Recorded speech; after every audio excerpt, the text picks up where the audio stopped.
Welcome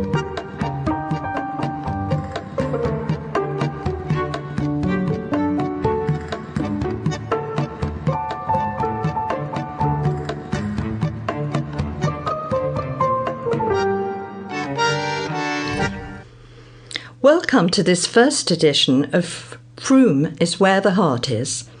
I'm Tania Brassey, and I've lived in Frome for many years. In this series, I hope to uncover the stories behind some of Frome's most interesting characters. Today I'm talking to a man whose influence is felt far and wide.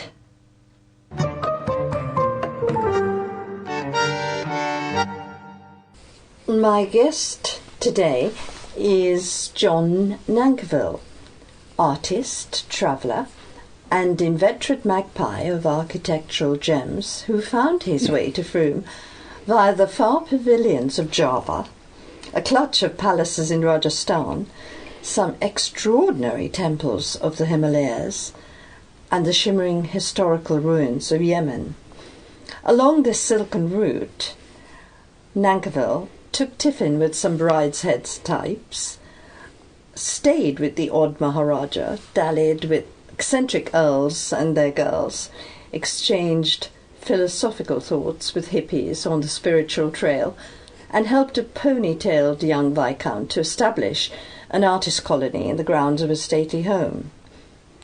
All in a day's work for this topographical artist, member of a breed who are usually considered the poor relations of the artist world. But Nankivell's distinctive architectural drawings are magnificent, meticulous, and frequently monumental, since much of his subject matter is to be found on continents where climate, unimpeded by damp or cold, has encouraged the growth of extensive verandas, tiered pagodas, voluminous courtyards, and hidden fountains. John, welcome. Thank you. After that fascinating introduction. Well, what can you tell us about all this marvellous life that you've had? It's been quite complicated, undoubtedly. With lots of travels in various directions at various times, and colourful, eventful, basically very enjoyable. And because I really enjoyed drawing and have always drawn ever since I was 8, and was able to do just that for all those years, I'm still drawing now in a fairly ancient age, and it's still enjoying it. So I've had a rich life doing that rather than anything else, and travelled a great deal. In the last 28 years with my late wife, we travelled all over the world on 2 occasions. So I had a great time, yes. So tell me where you began in Devon. Well, in Devon, my father taught at the school in Ilfracombe, and I went to the grammar school there. And my grandfather was a granite sculptor and monumental mason, and he had a very nice, quite a substantial quarry in the folds of Dartmoor, only about 5 miles from Dartmoor prison as the crow flies. In fact, there were occasions at night when the phone would ring, and he would be told that prisoners had escaped and we would have to lock things up and be very careful, etc. And only once or twice, I think, my grandfather had met them coming down through the woods and across the river to the farm, and would accost them and say, "I know where you come from," in his broad Devon accent. But if he got this far, I ain't seen he, sort of thing. But he was a very colourful character, my grandfather, as well as a very good sculptor. He was taught by Harry Hems, who had a great big religious work company in South Devon over the time, and he did lots of work all over the West Country, and that was a wonderful life for me, because my brother and I had the farm, we had the quarry, we had the river, and my childhood, every single school holiday was just delightful. But I was also brought up in Ilfracombe on the North Devon coast, which, although in the winter time was horizontal rain and very strong winds, in the summertime was magnificent if it wasn't raining and it wasn't foggy, because you had the beaches and you had Woolacombe, you had Saunton, you had surfing, although that was a bit before the surfing time in those days at the very beginning. But so my childhood in that sense was brilliant, and I had a wonderful art teacher. I've constantly hear reports of people saying how marvellous their teachers were in their lives. Well, my particular art teacher, a chap called Holbrook, he ended up as head of art at Bradford Grammar, was the most wonderful person, and I virtually owe my entire creative life to him and his encouragement. And I've got a photograph of him in my bedroom, and I say good morning to every day and remember how wonderful he was. And I'm very aware that teachers have done that to people over the years really wonderfully and well. And the opposite works, of course. You can have some monsters of teachers that ruin your entire outlook on a particular subject, like, for example, my French teacher did, but that's another story. So what age did Mr. Holbrook come into your life? Oh, when I got about 14, I should think. Uh-huh. And then I went through that time at school into the sixth form for 2 years. But I retained, very good terms with him. I went to stay in his house in the Lake District, up in Bingley, I think it was, a bit further up near Bradford in later life. But he was a genius in the sense that he made clavichords and spinets and harpsichords. He played the cello. He was in string quartets. He did wonderful scenery. He took fabulous photographs.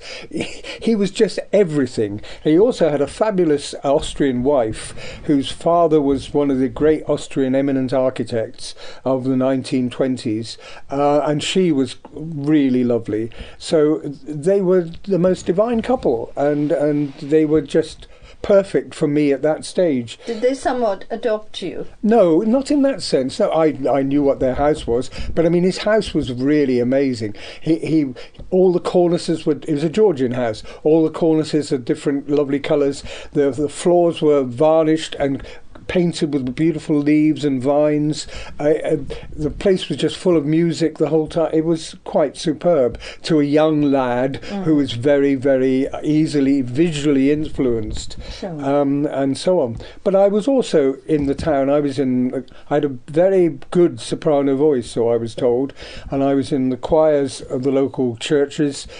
St. Peter's, which was a magnificent arts and crafts church, still is, I hope, and I was in the choir there, and that was a very rich part of my childhood with all my fellow friends and students at the college, and we had a really wonderful wild gang we called the Coal Hole Gang, but that's another story too. Anyway, hasn't serendipity played quite a part in bringing all these amazing people into your life? Because later on, of course, you became very great friends with the poet laureate John Betjeman and his wife, and that turned your life around considerably. That turned completely. I mean, I'd lived in Wantage for 2 or 3 years teaching at the school, Sainsbury School, and I'd never met him, and I'd always wanted to, because oddly enough, when I was at grammar school, the headmaster's prize, I'd chosen John Betjeman's book of poems, which was an odd thing. Really? I mean, I'd never expected to get the headmaster's prize, but when I did, that's what I chose. And so I'd always, in that sense, wanted to meet him, and also agreed with nearly all his architectural battles and so on and so forth.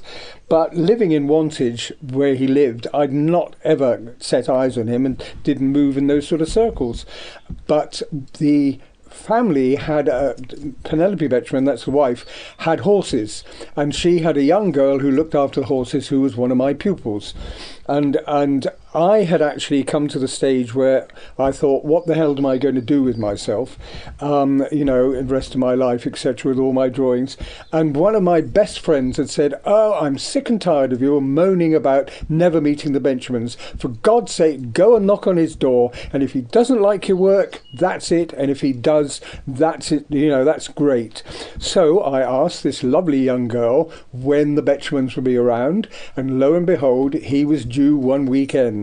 So I waylaid him at the front door of his house in the orchard of the lovely house called the Mead, a Victorian house, and he was ambling up through one of the little orchard areas in his boater, in his rather crumpled suit from church.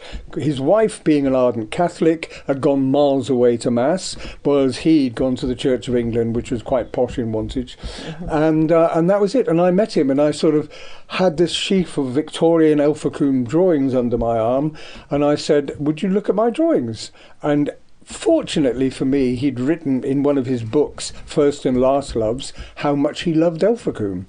So he saw the drawings, and that was the beginning of a rather lovely friendship. That he was wonderful to me over the next many years that I knew him.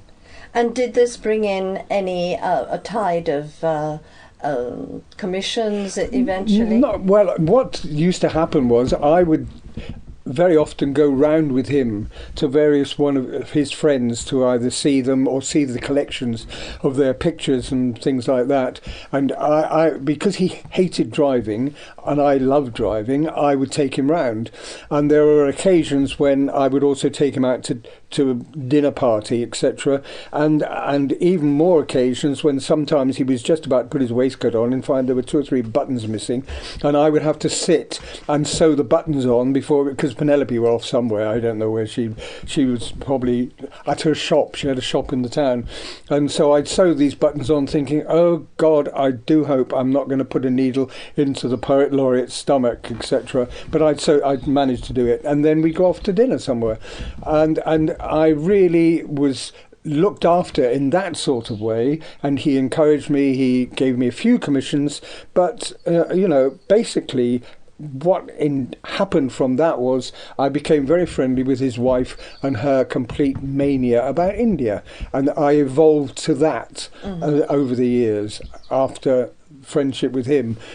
And it wasn't you hadn't known them long when Penelope invited you to accompany her with these 3 women friends. She was making a tour. She'd gone on a previous tour in the 60s overland to India with a group of about 6 friends, and because she'd always, her father was the commander-in-chief in India in the 30s, and as a gal she'd wandered around with her mother, who was also keen on architecture and culture, and they'd not gone on to the grand processions and all those do's. They skidded off into see the temples and the palaces and things like that, and left father to review his troops, and so she'd got this amazing excitement about the Indian architecture and loved the Indian hills and wanted to explore them, and knew that there was a huge area in central North India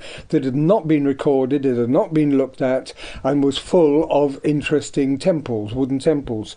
And she also had this fascination for pagodas, because she was convinced that the stave churches were influenced by, or the other way round, the pagodas and things of the Orient. So she just said to me one day, I can't take photographs of all these temples in their details because they're so dark very often, but would you as an artist like to come with me overland and draw with me, etc. So I quite stupidly said yes, and that was it. And that was the expedition, 4 mad women and me in 2 Morris J4 vans driving across Asia for about 3 months to get to India, and then spending 2 years travelling around South India, Mid India, North India, with me ending up in the hills drawing and drawing and drawing, with these temples always being at the top of the most unassailable hills, which I'd have to carry my drawing board up or fall off the pony, etc., etc., which was, very exciting, but also very tiring, and that lasted for 2 seasons up in the mountains. Penelope Betchman wrote a brilliant book about Kulu, the Uninhabitable World, which was where she'd gone on her expedition in the first expedition. And in it, she was very rude about a Russian painter called Nicholas Roerich. Now, Nicholas Roerich lived in North India in the 1930s, and he also was an eminent painter in his own right. He came from a very, very grand Russian family, but he also was great friends of Diaghilev and did the sets for The Rite of Spring, the first sets for The Rite of Spring, and also the Pelopian dances and things like that. So he was a very eminent painter. But she actually didn't like him very much. She felt he was a bit of a forgery, for the simple reason that he turned himself into a bit of a guru, and she was very suspicious of him. And when she, with her father, had visited him at the house in the middle of Kulu Valley in the 30s, one of the sons had made a pass at her, and I don't think she'd forgiven him about it. However, she was rather rude about him in this book. And when I actually went to stay in that part of the world myself, I actually went to Naga, where the Roerichs had lived. And whereas the old man had died in 1940, 52 or something like that, 47, the son was still living there, and he was called Svetoslav Roerich, and he was also a painter. And he had this beautiful house high on the hill above, which at one time had belonged to the Raja of Mandi, who Penelope and I were staying with down in Mandi city, 30 miles south, and she was fascinated to go up and see this place, etc. And that's where she'd visited the Roerichs. However, I actually was in this little village called Naga where they lived. And I was sitting drawing this temple one afternoon, and I saw this couple coming down this long, long country path on the side of the hill through the cedar forest. And he was tall and magnificent, looked like a tsar, and she was small and extremely beautiful, with quite getting on a bit, with a lovely lace dress and umbrella, etc., etc.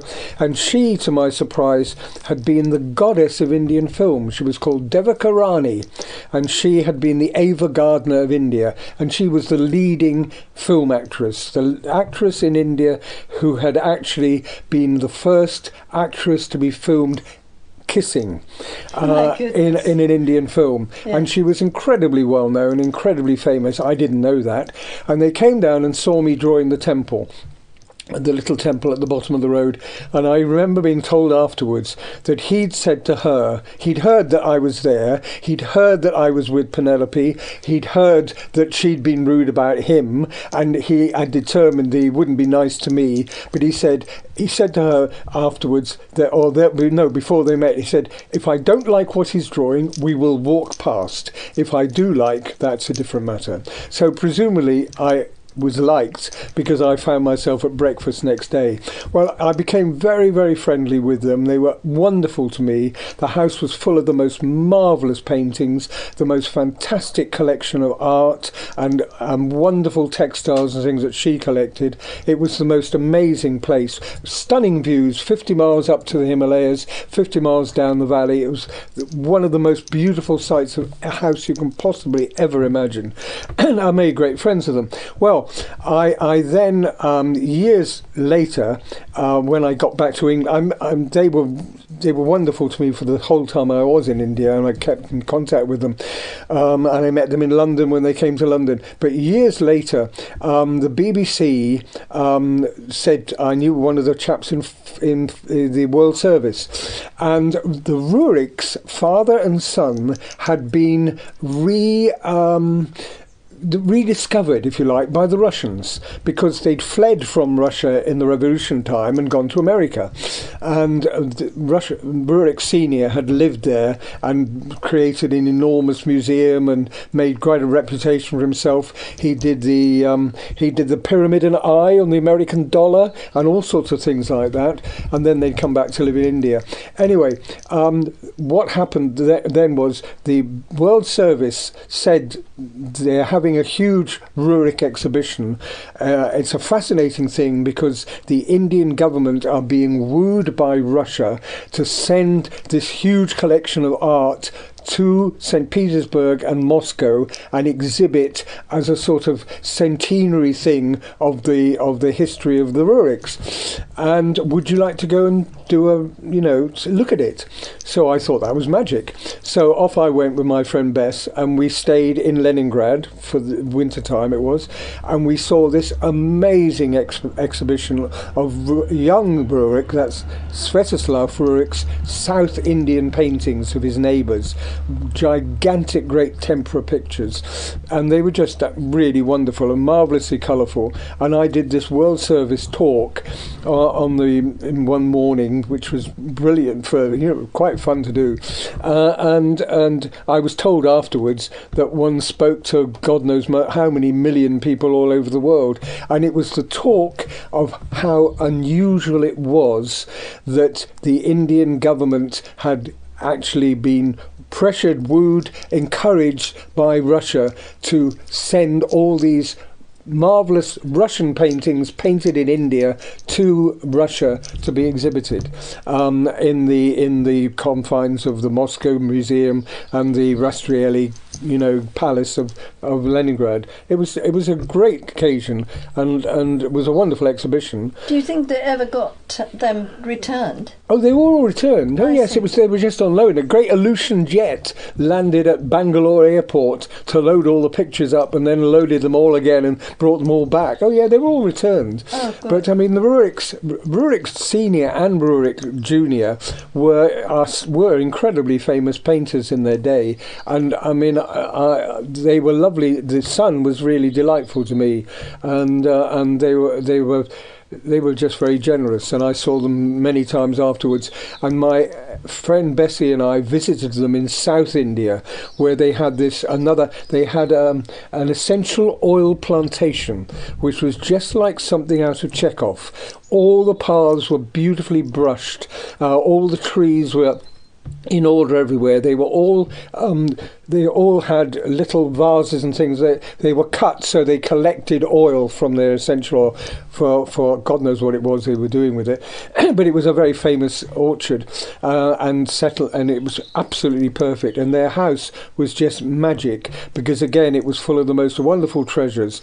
And he had this gigantic studio on the side of the house with a ceiling light in that lit a great polished floor, and we sat on great cushions on one end and had strange food like sardine sandwiches and then chocolate eclairs and then something else, etc., all muddled up. It was wonderful. And the servants went to the other end of this gigantic room where there was an enormous great pile of standing pictures, gigantic pictures facing away from us, and they would go to this one of the pictures and they'd bring it and then they'd turn it slowly in front of us under the light of this great ceiling sort of window, and it would glitter onto this incredible painting of the mountains or whatever that was there, and it was all in tempera, and tempera has this fantastic wonderful shimmer of colour, and it was one of the great experiences of our lives to actually be there and have this fantastic art exhibition, picture by picture by picture, brought for us to see and then put away again. It was like a ballet performance. Yes, and it sounds that like was it. one of the most colourful experiences of my entire life. I've never forgotten it. I did write it up, Did you? thankfully, yes. Oh, how lovely. Yeah. I'd love to see that. Well, Rurik still is a very well-known painter. I mean, and still very famous. In India, he's extremely famous. I mean, he painted everyone and everything there. He painted Mrs. Gandhi. I had tea with Mrs. Gandhi one morning. I showed her. Didn't you paint one of those people? No, I didn't. I drew a lot of them. I drew a Raja called the Raja of Anigundi down in South India. He was the heir to all the princely kingdoms of South India, but he was now a quiet but very pleasant Raja. And unfortunately for me, he had a wife that wanted me to draw her desperately, and I said yes. And she put on the most. She was lovely the day I saw her first, but then she put on the most ghastly sari I've ever seen in my life, and I had to draw her. She also had a hook nose, and the hook nose got more and more and more hooked as I drew it, and that she did not like at all. And then I had to draw him, and he had the most refined nose of anyone I've ever known in my life, and I had 11 goes at making it refined, and it didn't work, and it got darker and darker and darker. And the thing is, the South Indians don't like to feel that they're that dark, and that obviously went into a bottom drawer as soon as they had that. So that was a bit of a disaster, but they were lovely. I mean, he was a very, very, very nice, the Raja of Anigundi, very, very beautiful man. Anigundi, I love that. Yeah, Anigundi. That was in the 70s, and then in the 80s and the 90s we went again for another year. I was very fortunate in the sense that her father's ADC owned an Oriental Gallery in the middle of London, plonk in the middle of London by the Royal Academy, and she managed to persuade him to have my drawings there, the Indian drawings, and that was an exhibition that actually was ridiculously successful in the sense that I can remember Giles saying to me when I said, "They're far too expensive, Giles, no one will ever buy them." "My boy," he said, "I've sold 8 to the head of Christie's." He said, "You're made." And that was it. So, I mean, I shut up after that. And from that, then, various patrons said to the gallery, "I wonder if you'd like to go and draw in such and such a place, or such and..." So I then it then snowballed into me spending 6 months in South India, a year in Indonesia, and so on and so forth, travelling round and drawing the temples, mainly the temples, but also the Dutch architecture, which was Art Deco and beautiful stuff, fascinating. The climate was murderous, 98% humidity. It took me quite a while to recover when I came back to England because I'd worked too hard there, but nonetheless it was a fabulous culture and fabulous people. And if people ask me where I'd like to go again, it would always be Java, but probably it would kill me at my age now, just because the climate is too dangerously hot and difficult. But it was a wonderful place. What an amazing chance to be, made so early in life. I mean, to be made as an artist. I suppose no, it wasn't that early. I mean, I was in my 20s, I suppose, when this happened. Well, that's quite young. Yeah, I for an suppose so. artist I suppose, yeah. I didn't think about that. It just sort of continued. I was fortunate in that when I finished one lot of things, something else seemed to turn up. Some friends of friends said, "We've got a friend who would like you to record their palaces in Central Europe." So lo and behold, I was taken over to the Czech Republic and shown various palaces by a man called Karel Schwarzenberg, who was the Chancellor of Austria in those days, and recorded lots of his palaces and castles that had been given back by the authorities after the Soviet government had ceased. So this was the Prince... this was Prince Karel Schwarzenberg, yes. In Prague. And he was also a very well-known human rights worker, and he was a very eminent family in the Czech Republic for generations. He commissioned me to do all this work for him, yes, and I did about 25 drawings of that part of the Czech Republic, which was a magic area. I loved it. Yes. So alongside this amazing Schwarzenberg are some fairly significant collectors of your work, such as the South Asian collection of Norwich. Yeah, they bought all my North Indian drawings recently for their collection. Yes, huge, about 90 of them. And the Irish Georgian Society in Dublin. They bought my 80 or 90, because again, I used to go over to Ireland. I went over with my parents when I'm in my teens, and I loved it. And then I went over with friends in the 70s and loved it then. And I then had a year off school because I had an American award. And everyone said to me, "Are you going to somewhere like Timbuktu?" And I said, "No, I want to go to Ireland and draw the Irish ruins." So I actually went to Ireland, stayed at a friend's house beside a lake, took my windsurfing board, which was wonderful, and spent most of that year drawing Irish ruined houses of the Protestant time, that had been abandoned after Britain had been obviously quite rightly removed from Ireland, and they were all in decay, but they were very beautiful and they were very magnificent in their day, and a lot of them had been burnt, etc. But I just decided to record them for pleasure more than anything else, and I did about 90 of them over about every single summer for 12 years. So I rented a house in the middle of, on the edge of the lake, for every single summer, took friends over because it was a big place, and we would sail and we would windsurf, and I would go off to draw and they would go off to fish, and we just had this summer after summer after summer. So I amassed this huge collection of drawings, which eventually the Irish Georgian Society bought the entire lot. Well, tell me how you rocked up in Wiltshire and eventually in Frome. In Frome, well, I applied to teach at Frome College after Life with the Betramans, and I was there for 25 years, oddly enough. I had a brilliant head, John Fisher, who was really, really lovely and generous, and he liked having an unusual staff. He had games teachers who were brilliant runners. He had historians to teach history, geographers to teach geography, and so on. And he had a very rich creative staff because of that, and somehow or other he decided that I would be bearable for the art department, and the art department had about 6 staff. They were all quite wonderful, quite delightful, very good head of department, a very relaxed head, warm-headed department, and it was a most affectionate world for that time.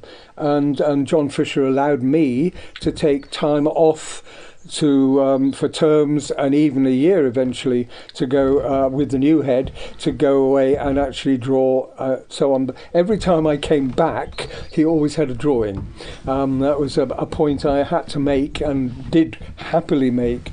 And he was just brilliant for me in that sense. I couldn't have been more blessed. And the school was great. The theatre had just been built, the new theatre back down on the edge of the campus. And I looked after the exhibitions there for about 6 years and had lots of fascinating people. The American Museum lent me a huge collection of stuff. And the Half Moon Company in London brought things down. I had a huge collection from South Wales. ITV sent a huge set of exhibitions over, and so on. It was brilliant because actually the theatre at the Merlin was designed to have an exhibition space. That was what the foyer was designed for. I don't know that it's used for it now, but it was used then by me, and I had a good time for those 6 years, I must admit. I enjoyed it. It was very creative. And how did the Ecos Theatre come to be? I think you had a... Well, Barry Cooper was our sort of... he was our tame visiting artist, if you like. Mm-hmm. He's a considerable painter. I loved his paintings and still do. And we adopted him to come and with the students and encourage them in their art. And he and I used to wander around the site, which was a big site around Frome College, and I would look at the area and say, well, I would love a sculpture here or somewhere there. And Singers was just about to dissolve, and I wanted one of their great machines somewhere on the site if we could borrow it or have it and just stick it somewhere. And one day we were wandering down by the theatre, and that hillside there just sort of sang out to both of us that it might be interesting to have an amphitheatre. And when that then crystallised into being an amphitheatre, and Foster Yeoman wonderfully, generously and brilliantly decided that they'd get stones from all over the European Union and put them round. It was a great effort to watch that happening, crikey. Then, you know, that's how it was born, and it worked extremely well after. I mean, it was a brilliant idea, but it just evolved. It wasn't. So whose idea was it? It was both of initially? our ideas, you know, literally in that sense. And it then had the blessing of the head and the staff and the governors and goodness knows who, and of course the foster humans, who were Mr. and Mrs. Yeoman were brilliant and generous as they were in lots of other ways. And continue to do so. Continue to do so. Yeah. Well, tell me about the Cranmore Tower, Italianate Folly that you... Well, that was just a drawing I did years later, and I gave it to John Betjeman as a present. I mean, I gave him quite a few small presents like that, and he also gave me quite a few presents. There's one over there above the fireplace. Ruridos from one of the cathedrals, that he came and he gave me masses of lovely books and things like that over the years. So yes. And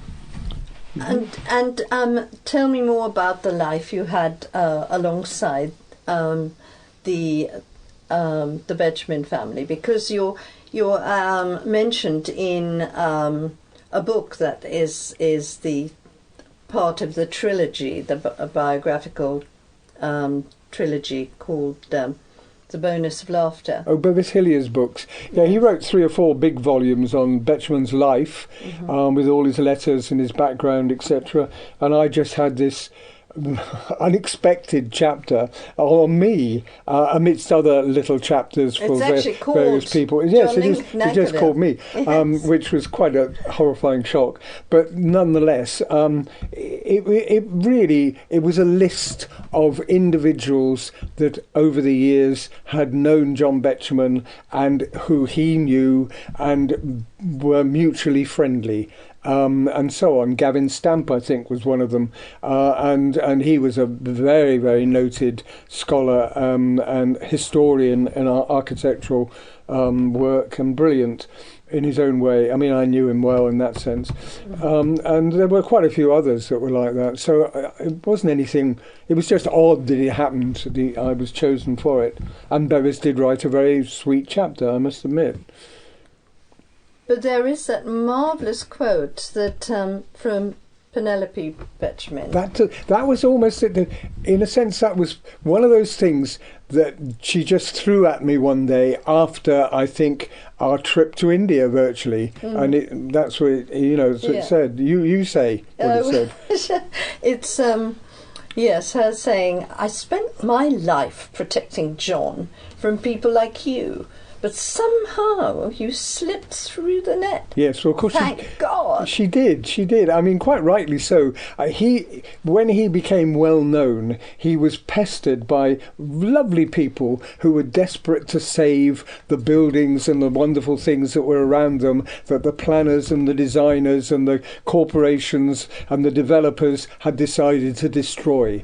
And of course, to a certain extent, he loved to do it, but it was also a curse for him. And he was horrified at that amount of pressure. And he also would get upset because if he lost, etc., he would feel thwarted and unhappy about it. And he did lose quite a few battles in those days in any case, and she was quite right. She used to make sure that no one ever got through to him. So she was quite protective. She was very protective of him, and she was very formidable. She was the formidable Lady Betjeman, and she had a dragon voice, stentorian power, and she was frightening. And the first time I met her, when he sort of took me into the house with my drawings, and he invited me to breakfast next morning.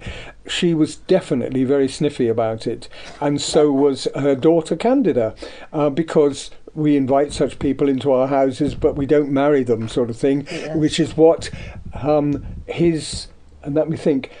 Betjeman's, what Penelope's father had said to her about him when they met.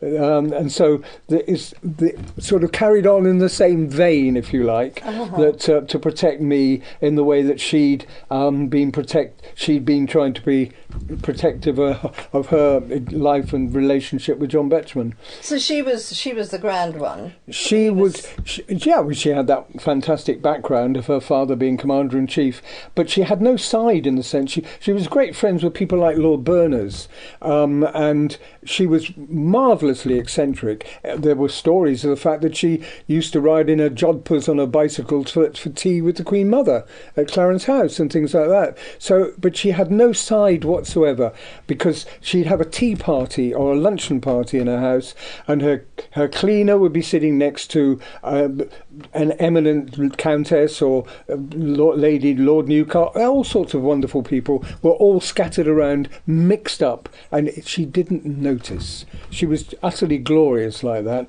And so in India, when I was with her, one night we'd be staying in a Raja's palace because she'd known the Raja as a young woman. The next night she was on a three-legged charpoy in a parcels office on a railway station somewhere, where we were waiting, to set off on an expedition next morning. And she didn't turn a hair. She was absolutely wonderful like that. And 2 years is quite a long time to be on the road with three ladies. Well, four ladies. No, we started with them. We then scattered. Only Penelope and I and Bessie, Elizabeth Cuthbert, stayed together up in North India over the next year and whatever it was. So in that sense, no, we didn't. Those other ladies split and went back to England and did all sorts of other marvellous things. But no, we didn't. I think we would not have been able to tolerate each other for that long. Good gracious. Yeah. We've remained friends ever since. But no. Now, tell me how that contrasted with your getting the Bull Mill group together for the Bull Mill group was very weird. One of my friends was coming back from the Channel Islands. He was the potter there, and he needed a job. And I'd seen the Daily Express where William Hickey had been speaking to his lordship Weymouth, who wanted to start an art group and was looking for artists for his little art group to paint his pictures at Longleat.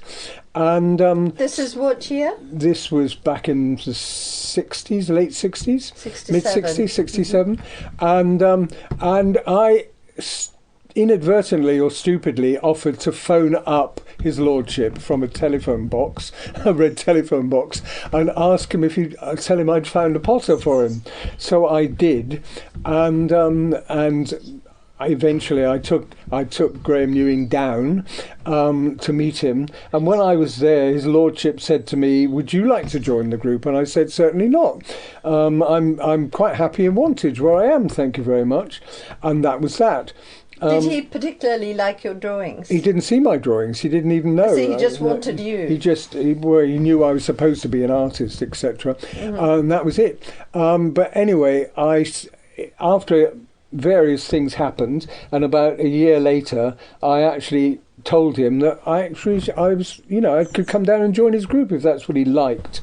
So I did for my sins, and I was there for 2 years. And it was a fascinating world, completely fascinating.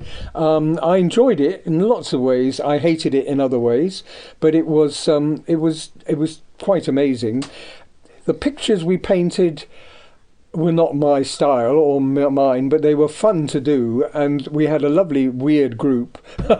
You can't imagine how weird and wonderful the group were. But it was. They were all quite unknown, were they, as artists? Well, some of them were. One of them was a brilliant illustrator. Another couple made jewellery. There was the potter. There was a chap who was a very good photographer indeed, but he was also had problems with alcohol, sadly, and so on. So it was a very, very mixed group, but they were fascinating and unusual, and in theory it should have worked. And it lasted only 2 or 3 years and then did not work, basically because his lordship's painted style was so incredibly expensive to produce. because I would have used, in a day, I might use £90, in those days, 90 quid's worth of oil paints, doing his particular stand style of art, which was really squeezing paint onto these huge panels, which were then put up round the walls of Longleat at that particular time. And how long did these paintings take to It depends on the size they were. Some of them were whole rooms, some of them were whole corridors. One was in the main library on the site of the old chapel. So they would take all sorts of different times. And I'm told that because of the method of putting paint onto sculpted paint, they actually took years and years to dry. Yes, it was a weird mixture. He would paint a very large sort of ordinary paint surface very, very quickly with his drawing and paint it over quickly, and that would be it, be flat. We would come along with mixtures of we meaning the group. The group with let me think, sawdust and some other oily stuff, and we'd stick it together and like a cement, and we'd literally build whole reliefs all the way along the walls of all these figures and things that he'd actually drawn in. They were semi-3D. They were reliefs, thick reliefs. Unfortunately, very often the reliefs were a bit too fat and they'd fall off the wall in the middle of the night. And then we'd have to scrape them up next morning and stick them on with bits of nails. It was hysterical in that sense. And then once those figures had been done, we would then go along and flick paint all over them in different colours. In other words, we'd have a bucket of oil paint that we'd make and put your hand in, and then you would flick the whole entire surface in one colour, and then when you finish you do the next colour. Incredibly expensive, incredibly messy. I mean, the clothes I used to wear would stand up in a corner by themselves, very hysterically funny, but we had a wonderful time doing it. And because I was trained at university in graphic design illustration, also had the joy of being able to look at the library at Longleat. And I was most careful with them, but at lunchtimes I would often get from the library some of the most beautiful books, which I would show to his lordship, who was actually not that interested, because he was brought up with it, I presume, and illustrations, etc., that the house had in those days, and so has. And so that, for me, was an utter joy, and to be able to actually go through and look at every book in the library. In fact, there was a wonderful set of writings by Bishop Ken thanking the Thinns for giving him succour and looking after him when he had fled from Wells, where he was thrown out of being the bishop. And it was the most beautiful 3 volumes of wonderful open prose. And I can remember really being very moved finding that sort of book and being able to sit and read it and look at it. And that's why there is a library called the Bishop Ken Library. Well, when he died, when he lived at Longleat, he also left his huge collection of books to the house, very fortunate for them, which is on the top floor or overlooking the lake. But this particular 3 volumes were in the lower library on the site of the chapel, which overlooks the small garden on the side of the house. And that's where I found them one day and thought they were absolutely entrancing. And I can remember reading them and being quite moved by his genuine affection for the family and the love that they'd shown him and he'd shown them in protecting him, because in what had been his dethroning as bishop. One of the other places that you helped restore is one of the only 2 listed buildings grade 1 in Frome. Oh, that's true. Being the Blue House. House. Tell me how you came to get Prince Charles involved in...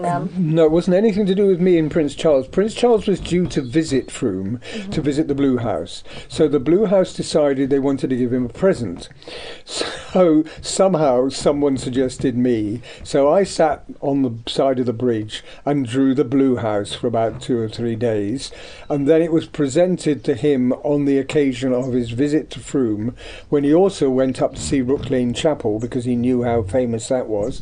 And he walked up to see that, I believe. That being that other thing. One. And I don't think that was on his schedule. I think he actually wanted to see that, which was brilliant. But anyway, whether he liked it or not, he was presented with this large drawing of the Blue House by me, and it was good to do. I enjoyed drawing it, and some little local lads sat in front of it, etc., and were in the picture and so on. And he did like it. I mean, definitely, because but it got the wheels in motion for him actually funding quite a lot of restoration for the Blue House. Oh, very good. I'm sure it did. Yeah, I'm sure it was brilliant for that. And the Blue House was obviously grateful to that on that situation. Yeah, it was a nice occasion, and it was a lovely occasion there because, of course, the drawing was presented to him, and I was fortunate in that one of my best friends in Ireland was also his teacher of art, a very famous painter called Derek Hill. What a wonderful coincidence! And it was a weird coincidence because when I was introduced to him, he said, "Oh, I've been looking forward to meeting you because Derek Hill sends his best wishes, etc., etc." So that Prince Charles said to me, and I can remember the High Sheriff being quite horrified at the thought of the conversation, the way it was going. But we chatted for about a quarter of an hour about architecture, and then he commissioned me afterwards to do his book, and that was via my Yemeni drawings. I was asked to take my Yemeni drawings to St James's Palace one day, which I delivered them one morning at the breakfast table virtually, although they weren't down at breakfast in those days, and I left them there and thought to myself, perhaps he might buy one. And about a month or two later, I was asked to come and collect them. No further word about anything. I thought, what's going on, etc. Anyway, I then had a phone call and a message saying, actually, would you come up to London? We'd like you to draw the centre of the Prince of Wales book on architecture.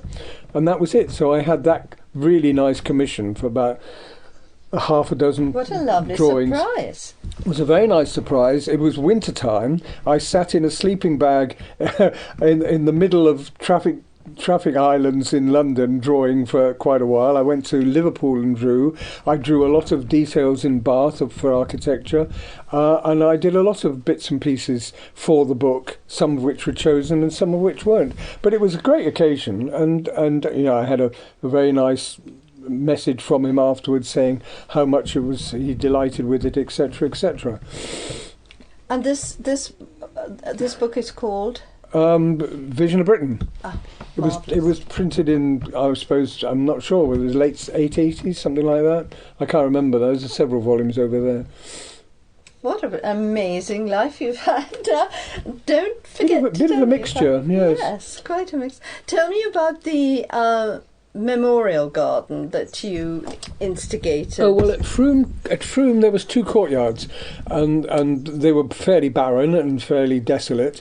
Quite nice. Had a colonnades and things around them, sort of veranda around them, and one of them was empty, and there'd been about 4 or 5 students actually within the last year. That year had been killed in car accidents and things like that, which was exceedingly sad. And not all together. No, but separate. It does happen when you've got that many students, sadly. And the school wanted to do some form of memorial to it, and it so happened that that was a good idea. We thought. Well, I was in Ireland working, and then I actually met a friend called Jim Reynolds, who was a garden designer. And my wife and I went to his 50th birthday party, which was the best birthday party we've ever been to in our lives. And next morning, when everyone was still a bit sozzled, we all sat down to breakfast out on the terrace outside his house with all these beautiful gardens, 300-foot long, great canals with fountains and things like that he'd laid out. And we had breakfast.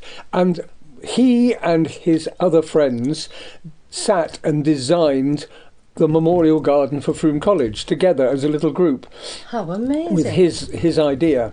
So I came back to Frome with this design and said, this is what we'll do. There was a lovely group of people up by Sainsbury's that actually, I can't remember what they were, that it was a group of enterprise centre. Enterprise Centre, that's it. And they actually then did it, and they built it, and I paid Jim by giving him one of my best drawings as a present afterwards, and that was it, and the gardens were done.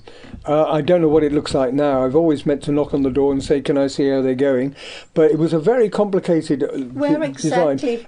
It's in the right-hand corner of the old grammar block, and it was just a circular fountain in the centre with 4 trees, one of which has died because the roots weren't very happy, and I think there were some drains underneath, but there's, I've not seen it, but it was designed very carefully by the top leading Irish garden designer, who also used to go to Highgrove to see Prince Charles, and also Prince Charles went to Highgrove to see the gardens, etc. So Jim Reynolds is still going strong, and he's still one of the most eminent gardeners and he was the creator of the famous Butterstream Gardens. Yeah, the famous Butterstream Gardens that are beautiful, stunning stuff. What a lovely tribute to these 6 Yeah, I suppose it is. I'm sure, I hope it's still well, I'm sure it's still well looked after. But probably no one has a clue as to when it was designed or who made it. Oh dear, didn't they put a plaque up? I've no idea that they did. But I mean, time's passed, don't they? Yes. I mean, I gave a very big drawing to one of the schools I used to teach in, and years later I asked how it was, and they hadn't a clue where it had gone. But one of the staff had it, which I let him keep. So things like that happen. You can't expect things to go on forever and ever and last. I'm always fascinated be treasured with the ones that get away, and on that score, the plans you were talking about, the plans that you made for the Market Square. Yes, well, that was fascinating because, of course, Singers was moving and going. Frome had started its restoration project, because when I arrived at Frome College I had an interview with Peter Bellum, who was a lovely elderly gentleman by even then, who was head of the 6th form, I think it was, and he said to me, do you know Frome? And I said, yes, I know Frome. He said, do you like it? And I said, yes. I said, it's got 124 listed buildings and they're all in ruins. And he looked at me and he said, I'm the mayor of Frome. And I looked at him and I laughed and he laughed, and we got on famously after that. But, Frome had that sort of problem. And I had friends in the Architectural Review in London, and some of them knew Frome and had asked me how it was. And I said, it's on the edge of just about to be developed and messed up. And it's still intact, generally speaking. And so they came down and did an article on it. And that led to this rescue of most of Trinity, and so on and so forth. And then, of course, the central area was empty. And I thought what a lovely centre it would make for Frome, because the square wasn't that big where the market crosses in the centre of Frome, and it would be great if the river could be utilised in the way the terraces around the Seine were. It could have a sunken area for amphitheatre, could have a bandstand. It could enlarge the Cheese and Grain, which wasn't the Cheese and Grain then, it was shut up and abandoned, and so on. And we did quite a big set of plans for that centre of Frome. It didn't come to anything at the time at all, which was sad, but nonetheless it started, if you like, the awareness that Frome had a unique character and it shouldn't lose it. And to do Frome great credit, it actually survived. And unlike my hometown of Ilfracombe, which I watched being destroyed for 20, 30 years after I'd, my lifetime, and horrified me, Frome actually has done itself proud in looking after its best features. And I think that's a joy that I'm delighted about. I think we're very lucky and honoured to have you still living in Frome. Oh, come on. John Nankivell, thank you so much. This has been just such fascinating. Well, thank you very much for asking me to do it. Yes, brilliant. Thanks.